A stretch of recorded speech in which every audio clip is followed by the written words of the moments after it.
កាលពី50ឆ្នាំមុនមនុស្សយើងបានធ្វើដំណើរទៅជាន់ដីព្រះច័ន្ទជាលើកដំបូង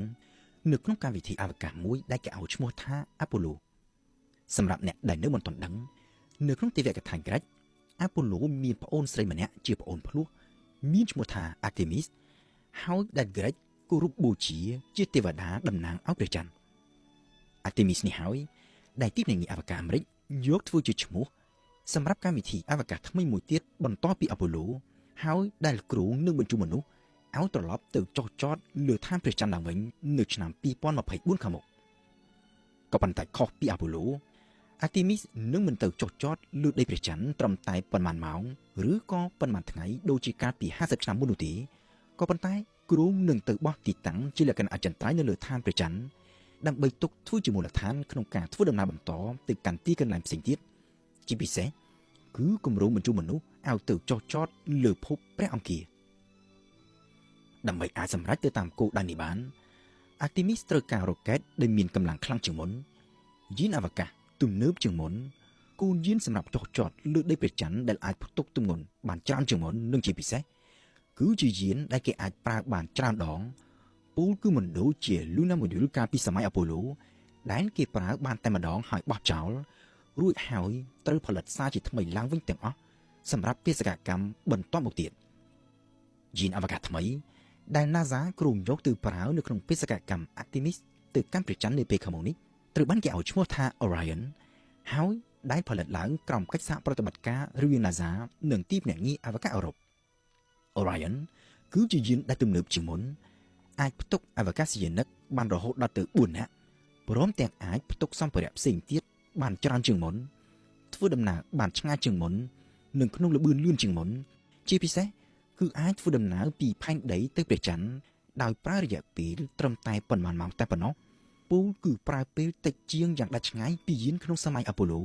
ដែលត្រូវចំណាយពេលរហូតដល់ទៅរាប់ថ្ងៃឯណោះ Orion នេះនឹងត្រូវបាញ់បង្ហោះចេញពីដីដោយប្រើរ៉ុកែតប្រភេទថ្មីមួយដែលគេឲ្យឈ្មោះថា Space Launch System ឬ SLS ហើយដែលជាប្រភេទរ៉ុកែតទំនើបជាងមុននិងមានកម្លាំងខ្លាំងជាងរ៉ុកែត Saturn V នៃគម្រោង Apollo រហូតដល់ទៅប្រមាណជា 20% ឯណោះ Artemis គឺជាគម្រោងបញ្ជូនមនុស្សទៅបោះទីតាំងនៅឋានព្រះច័ន្ទក្នុងរយៈពេលវែងដូច្នេះដើម្បីធានាឲ្យបាននៅបេសកកម្មនិងវត្តមានជាលក្ខណៈអចិន្ត្រៃយ៍នៅឋានព្រះច័ន្ទនៅក្នុងគម្រោង Artemis នេះ NASA គ្រោងនឹងផលិតប្រភេទយានអវកាសថ្មីមួយទៀតដែលមិនធ្លាប់មានកាលពីក្នុងគម្រោង Apollo នោះគឺយានអវកាសដែលគេឲ្យឈ្មោះថា Gateway នេះនឹងត្រូវគេដាក់ឲ្យហោះជាលក្ខណៈអចិន្ត្រៃយ៍នៅក្នុងគន្លងតារាវិថីជុំវិញព្រះច័ន្ទដោយមានមន្ទីរពិសោធន៍ព្រមទាំងអាចផ្ទុកអវកាសយានិកឬអ្នកវិទ្យាសាស្ត្រឲ្យស្នាក់នៅបានក្នុងរយៈពេលវែងពូលគឺប្រៀបដូចជាស្ថានីយ៍អវកាសអន្តរជាតិនៅក្នុងគន្លងតារាវិថីផែនដីរបស់យើងនាពេលបច្ចុប្បន្នដូចនោះដែរលើពីនេះទៅទៀត Gateway នឹងត្រូវក្លាយទៅជាច្រកចេញចូលដ៏សំខាន់នៃការដឹកអវកាសយានិកពីផែនដីទៅចុះចតលើដីព្រះច័ន្ទនិងចេញពីព្រះច័ន្ទឲ្យវិលត្រឡប់មកភពផែនដីរបស់យើងវិញដើម្បីអាចឈានទៅសម្រេចគោលដៅនេះ NASA គ្រោងនឹងអនុវត្តគម្រោង Artemis របស់ខ្លួនជាដំណាក់កាលសំខាន់មួយចំនួនដែលនឹងត្រូវចាប់ផ្ដើមចាប់តាំងពីពេលនេះតទៅបេសកកម្មដើម្បីសាកល្បងរ៉ុកែត SLS និងយាន Orion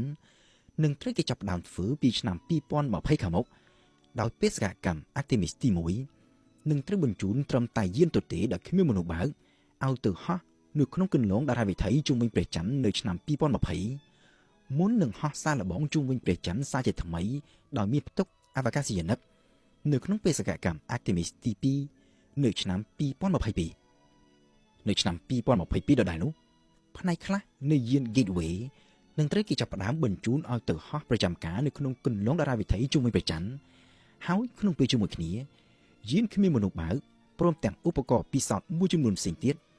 ក៏នឹងត្រូវគេបញ្ជូនជាបន្តផងដែរឲ្យទៅចុះចតលើដីព្រះច័ន្ទដើម្បីចាប់ផ្ដើមធ្វើការសិក្សានិងពិសោធន៍អំពីវិធីទាញយកធនធានពីព្រះច័ន្ទយកមកប្រើជាពិសេសគឺការរុករកទឹកកកលើព្រះច័ន្ទដើម្បីយកមកបំប្លែងឲ្យទៅជាទឹកស្អាតសម្រាប់ផឹកជាអុកស៊ីហ្សែនសម្រាប់ដកដង្ហើមនិងជាអ៊ីដ្រូសែនសម្រាប់ប្រើជាឧបករណ៍ចំហេះនៅក្នុងប្រព័ន្ធម៉ាស៊ីននៃយានអវកាសឆ្នាំ2024គឺជាឆ្នាំដែល NASA ត្រូវសម្រេចឲ្យបាននៅគម្រោងបញ្ជូនមនុស្សឲ្យត្រឡប់ទៅចុះចតលើដីព្រះច័ន្ទក៏ប៉ុន្តែនៅឆ្នាំនោះ មុននឹងបញ្ជូនមនុស្សទៅ NASA ត្រូវបញ្ជូនប្រព័ន្ធយានដែលគេត្រូវប្រើសម្រាប់ចុះចតលើដីព្រះច័ន្ទឲ្យទៅជាមុនដោយយាននេះនឹងត្រូវគេបញ្ជូនដោយគ្មានមនុស្សបើកយកទៅដាក់ភ្ជាប់ជាមួយនឹងយាន Gateway ដែលកំពុងតែស្ថិតនៅក្នុងគន្លងតារាវិថីជុំវិញព្រះច័ន្ទនោះស្រាប់ក្រោយពីប្រតិបត្តិការនេះត្រូវធ្វើបានសម្រេចហើយទើបបេសកកម្មបញ្ជូនមនុស្សឲ្យទៅចុះចតលើដីព្រះច័ន្ទអាចធ្វើទៅបាននៅក្នុងបេសកកម្មនេះដែលនឹងត្រូវជាបេសកកម្ម Artemis ទី3 យាន Orion ដែលនឹងត្រូវគេបាញ់បង្ហោះពីដីដោយ Rocket SLS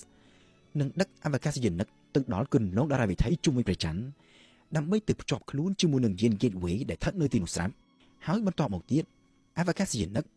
នឹងត្រូវផ្ទេរចេញពី Orion ចូលទៅក្នុង Gateway រួចហើយផ្ទេរចេញពី Gateway ចូលទៅក្នុងប្រព័ន្ធយានសម្រាប់ទៅចុះចតលើដីព្រះច័ន្ទ